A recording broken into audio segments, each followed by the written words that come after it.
ils sont invisibles mais pourtant essentiels à l'équilibre des océans, des petits êtres vivants passent à la loupe de notre nouveau jeu Vrai ou Faux. C'est parti.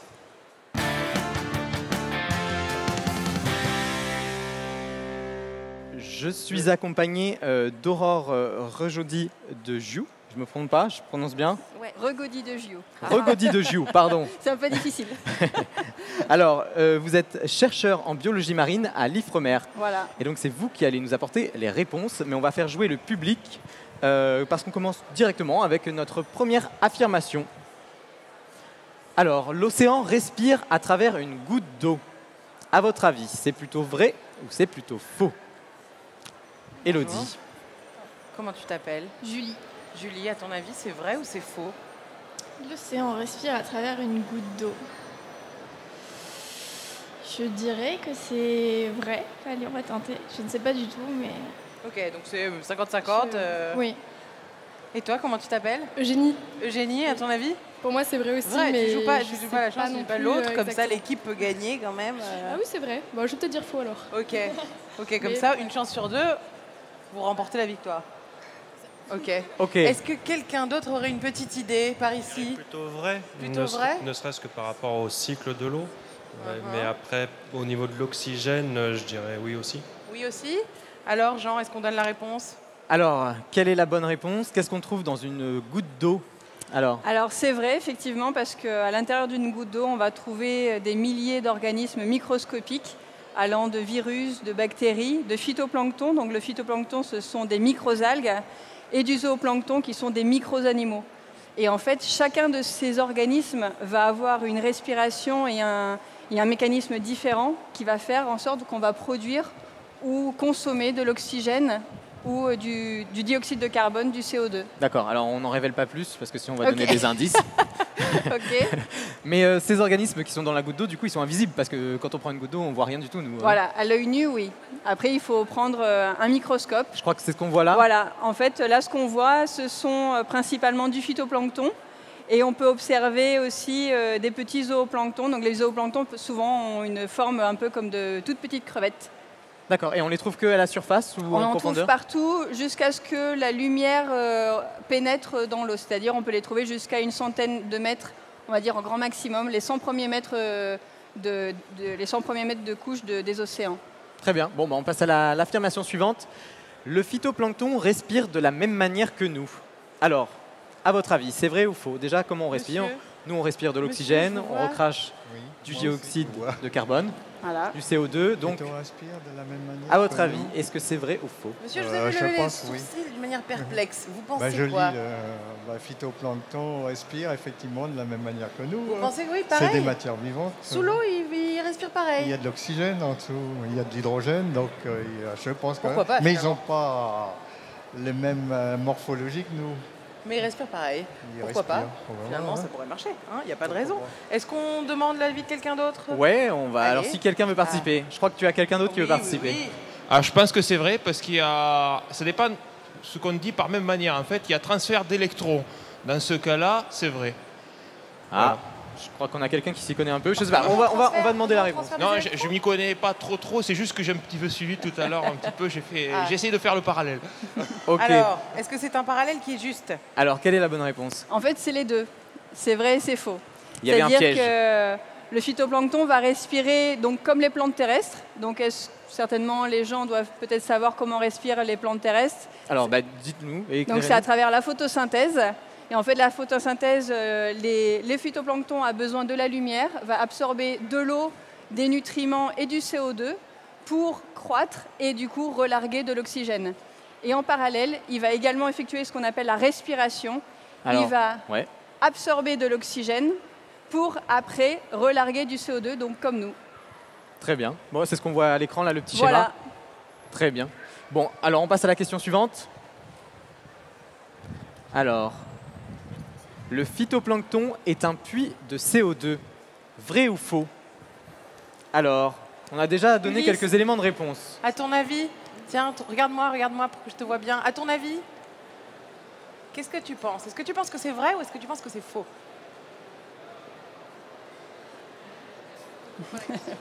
Bah non. Tu sais pas. Alors, C'est quoi la question? Oui. Alors, le phytoplancton est un puits de CO2. Est-ce que peut-être on pourrait peut-être expliquer qu'est-ce que c'est qu'un puits de CO2 déjà? exactement. Bah, en fait, un puits de CO2, il va absorber. Ça va faire comme une... Il va absorber, il va prendre, il va faire comme ça avec le CO2. Est-ce que tu penses que le phytoplancton absorbe comme ça le CO2 et le garde? Bah, on a dit qu'il en Ouais. absorbait, mais après, on a aussi dit qu'il en rejetait dans l'air. Ah ah. Donc, à ton avis, c'est vrai ou c'est faux? Là, comme ça, ton intuition, tu penserais quoi? Bah, s'il le garde pas. S'il le garde pas, donc c'est faux, tu penses? Oui. Ok. Alors? Bon, Jean alors, là, je crois qu'il y avait un piège aussi. La bonne réponse, c'est quoi? Bah, c'est vrai, c'est faux aussi, hein.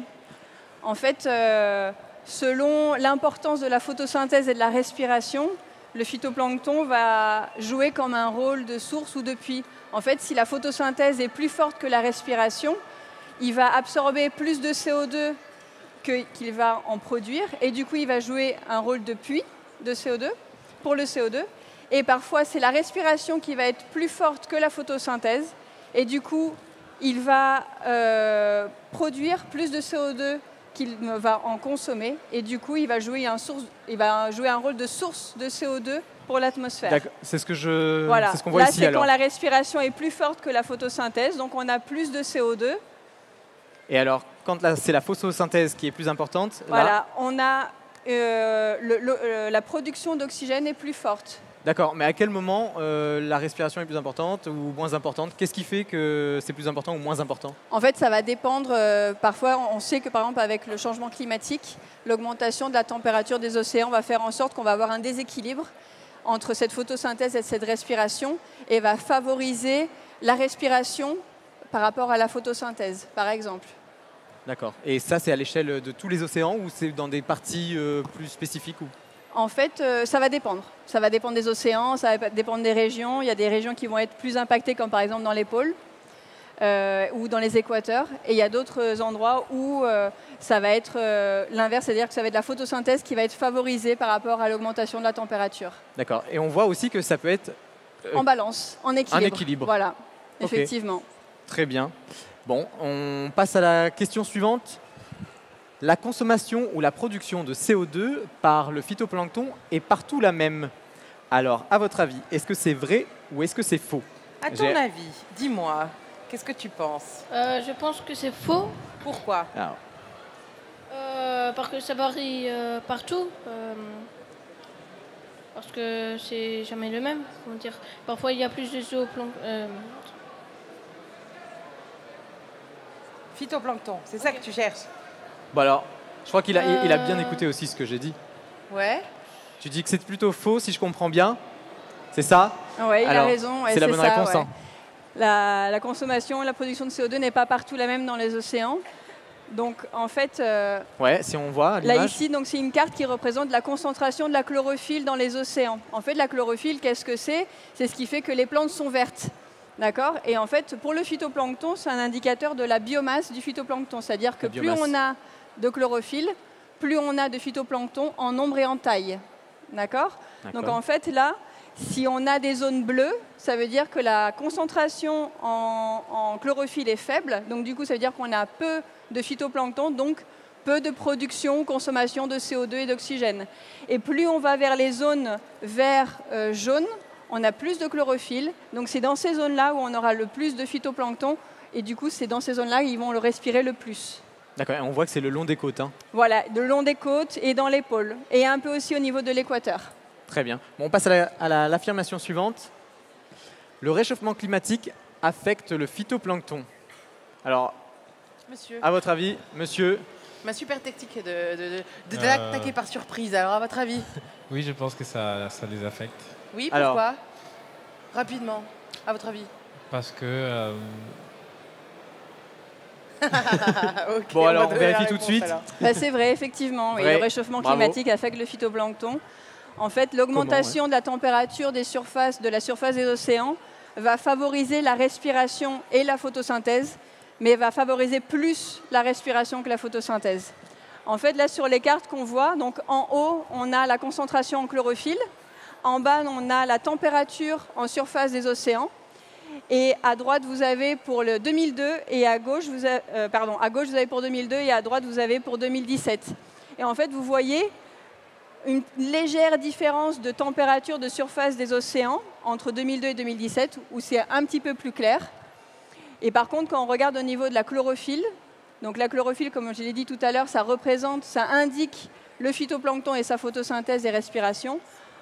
Entre 2002 et 2017, on voit que la chlorophylle a fortement augmenté dans certaines régions.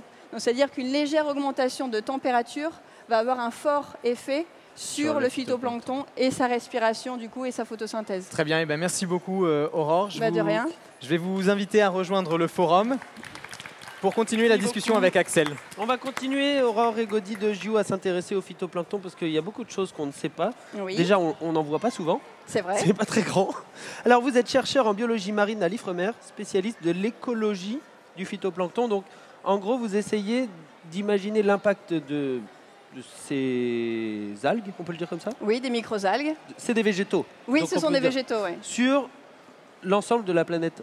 Voilà. Et comment ils vont réagir. Voilà. Et comment aussi, du coup, les changements, les facteurs environnementaux influent sur ces microalgues. Alors, pour se faire une idée de l'importance de ces plantes, j'ai envie de dire plantes parce qu'il faut qu'on le garde en tête, on a envie d'imaginer ça comme des animaux. Donc, de ces plantes, ils sont partout dans l'océan, vous l'avez dit. Oui. Mais par rapport aux autres plantes de la planète, comment ils interagissent avec l'atmosphère? On sait qu'on dit l'Amazonie, c'est le poumon de la planète. Eux c'est quoi si l'Amazonie, c'est le poumon de la planète? En fait, moi, je corrigerais là-dessus. Je dirais plus que en fait, l'océan serait plus le poumon de la planète parce que le phytoplancton représente, on va dire, 2% de la biomasse des organismes qui font de la photosynthèse, donc du coup qui régulent l'oxygène et le CO2. Et pourtant, ils participent à 50% de la photosynthèse terrestre. Oui, donc en fait, même s'ils sont tout petits, ils ont une importance énorme. Donc c'est pas la forêt amazonienne. Non, c'est pas la forêt amazonienne. On va en parler encore pendant un moment parce que c'est important de comprendre l'impact qu'ils ont. D'ailleurs, si vous avez des questions là, parce que je vois que tout le monde nous écoute avec attention, n'hésitez pas à les poser. Elodie, elle est restée dans le public, là, elle nous fait coucou, et elle les posera à Aurore et Gaudi de JU. Alors, si on résume le rôle un peu du phytoplancton, c'est un peu le régulateur de l'océan, c'est-à-dire que soit il respire beaucoup, soit il capte beaucoup. Et vous essayez de comprendre quand est-ce qu'il va respirer et quand est-ce qu'il va capter. Voilà. J'essaye de comprendre à partir de quels facteurs environnementaux le phytoplancton va favoriser la photosynthèse ou va favoriser la respiration. Pour essayer de comprendre vraiment, surtout avec le réchauffement climatique, est-ce que ce réchauffement climatique va avoir un impact sur la balance entre la respiration et la photosynthèse, et du coup à savoir, est-ce qu'il arrivera un moment où le phytoplancton va devenir une source de CO2 pour l'atmosphère. Ce serait un problème. Voilà. Pour le moment, il est plutôt dans quelle situation? Est-ce qu'il nous débarrasse du CO2 qui est dans l'atmosphère ou il est plutôt neutre et il n'a pas d'impact? Pour le moment, c'est en balance. C'est-à-dire qu'il va jouer un rôle de tampon. Mais c'est vrai que depuis les 20 dernières années, on voit du coup une tendance d'augmentation de température des surfaces de la Terre, de la surface des océans, et du coup on voit que la respiration augmente. Donc du coup il commence à être une source de CO2 également pour les océans. Donc pour le moment on est en balance, mais on tend à aller vers un déséquilibre et vers un scénario où le phytoplancton va être une source de CO2. Pourquoi on dit que l'océan continue d'être un puits de carbone? Ça se joue ailleurs, c'est pas dans le phytoplancton. Voilà, il n'y a pas que le phytoplancton qui joue, il y a aussi des processus physico-chimiques, où en fait on sait que le CO2 a une certaine solubilité. Et en fait, au niveau des hautes latitudes, donc là où l'eau est froide, la solubilité du CO2 est très forte. Et donc, du coup, il pénètre très facilement dans les eaux. Et donc naturellement, le CO2 se dissout dans l'eau. Voilà, il se dissout dans l'eau. Le problème, c'est que là, on voit au fur et à mesure les températures augmenter. Donc, cette solubilité commence à diminuer. Et du coup, là, l'océan commence à perdre cette capacité de rôle de tampon. C'est un problème aussi, donc ça en fait déjà deux. Je vais les compter sur les doigts, on verra à la fin de la discussion combien on en a. Je crois, Elodie, que dans le public, on a une petite question. Oui, Axel, tout à fait, une très bonne question d'ailleurs. Alors, en plus du phytoplancton, est-ce qu'il y a d'autres espèces animales ou végétales qui ont ce rôle de régulation des taux d'oxygène et de CO2, et si oui, lesquels? Et Aurore? Alors en fait, il va y avoir d'autres organismes comme le zooplancton, donc ce sont des micro-animaux qui vont se nourrir, eux, du phytoplancton. Eux vont plus relarguer du CO2, Mais c'est vrai que tout va dépendre au final sur l'abondance du phytoplancton. Donc tout est relié. En fait, le phytoplancton, c'est la base de la chaîne alimentaire dans les océans. Donc le phytoplancton, quand il grandit, si j'ai bien compris tout à l'heure, il va, pour se former, emmagasiner du CO2. Et donc là, s'il est mangé, ce CO2 est piégé dans la chaîne alimentaire, c'est ce que vous venez de dire. Ouais. Donc ce qu'il faudrait, c'est que tout se passe bien, c'est que le phytoplancton aille bien, grandisse et se fasse manger. Oui, voilà, ouais. Mais alors, en fait, il faut l'empêcher de respirer.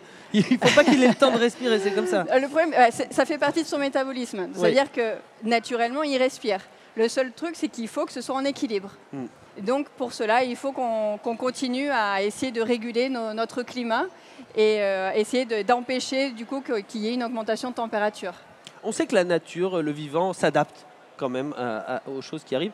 Est-ce qu'il y a un scénario dans lequel le monde se réchauffe, mais pas trop vite, et où le phytoplancton s'adapte et continue de rester neutre et nous pas faire nous emballer cette histoire de CO2 qui va relarguer dans l'atmosphère? Alors, on peut penser effectivement que le phytoplancton va réussir à s'adapter, parce que au jour d'aujourd'hui, on ne voit aucun groupe de phytoplancton qui va disparaître, parce que si disparaît le phytoplancton, on n'a plus de vie dans l'océan. Donc c'est encore pire. Oui, donc c'est vraiment un scénario catastrophique, on va dire. Mais c'est vrai que s'il n'y a plus de phytoplancton, il n'y a plus de vie dans l'océan. Donc ils vont s'adapter, mais ils vont s'adapter d'une telle manière qu'il y aura de la photosynthèse, il y aura de la respiration. Et parfois, la respiration sera plus forte. Et parfois, c'est la photosynthèse qui sera... Ça dépend des groupes, en fait, de phytoplancton. Je vois.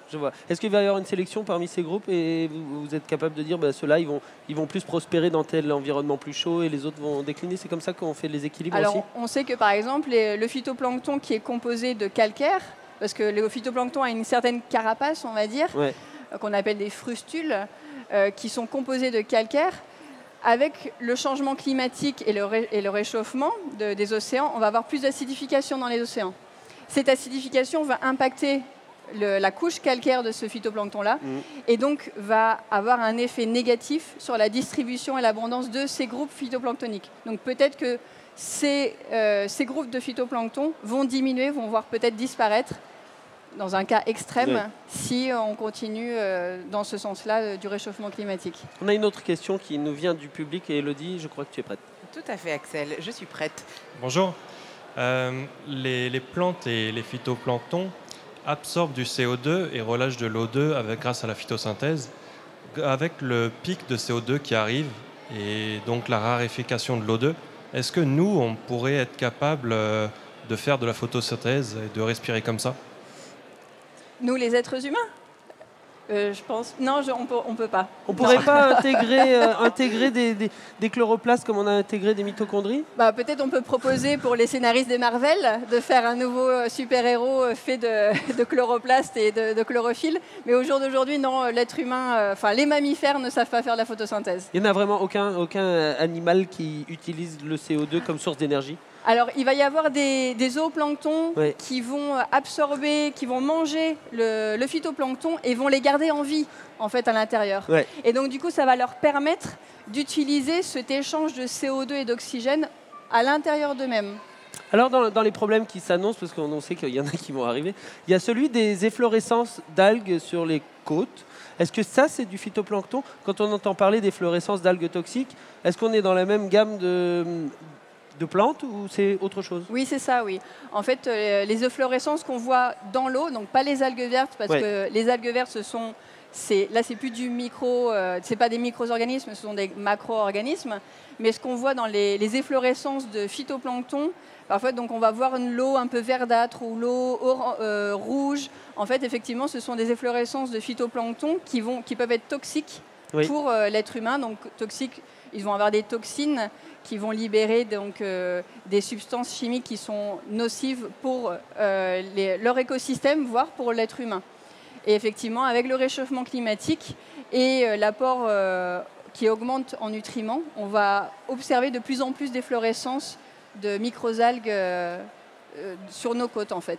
Quand vous dites l'apport de l'être humain, ça veut dire qu'il y a des choses qu'on met dans l'eau qui favorisent ces efflorescences? Oui, souvent c'est dû à l'agriculture. En fait, lorsqu'on va apporter des fertilisants à la terre pour l'agriculture, quand il va pleuvoir et que l'eau, la terre va être lessivée, cette eau va aller vers nos côtes et en fait ça va être des apports en nutriments pour le phytoplancton.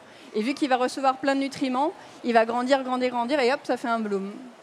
Moi, j'ai beaucoup aimé l'image que vous avez mis au tout début de votre présentation, c'est la respiration d'une goutte d'eau, parce que c'est un peu ce qu'on a envie de laisser faire pour tout l'océan, c'est de le laisser un peu respirer. Oui, voilà. Enfin, pas trop, Ouais. mais l'image, c'est de imaginer que l'équilibre revienne, même si ça va être très long. Ouais. Et c'est ce que vous étudiez, c'est très compliqué, parce que ça se passe à plein d'endroits. Il y a les côtes, il y a l'équateur, on l'a vu, les pôles. Merci en tout cas, Aurore, Merci à vous. Régody de Gioux de l'Ifremer, d'être venu nous apporter toutes ces précisions. C'était pas un sujet très simple, mais j'ai l'impression qu'on Ça a intéressait. on a bien suivi.